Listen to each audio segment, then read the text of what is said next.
न पूछो जमाने से कि क्या हमारी कहानी है, न पूछो जमाने से कि क्या हमारी कहानी है, हमारी पहचान तो सिर्फ ये है कि हम हिंदुस्तानी है।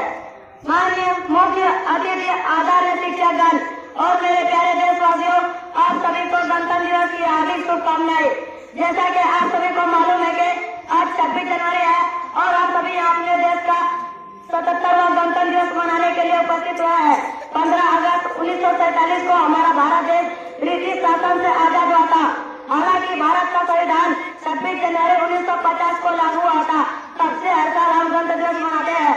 हमारे देश का संविधान विश्व का सबसे बड़ा लिखित संविधान है। डॉक्टर भीमराव अम्बेडकर जी को हमारे संविधान का जनक माना जाता है। हमारे देश को स्वतंत्र और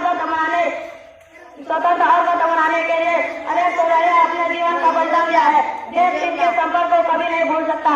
स्वतंत्रता के बाद हमारे देश ने बहुत उन्नति की है, परंतु आज भी हमारे देश में आतंकवादी, भ्रष्टाचार, बेरोजगारी, आशांति जैसी समस्याएं हैं। तो आइए आज गणतंत्र दिवस के अवसर पर हम सभी प्रतिज्ञा करते हैं कि इस सभी समस्याओं को सुलझाने का पूरा प्रयास करेंगे, अपने देश भारत को सर्वश्रेष्ठ बनाएंगे।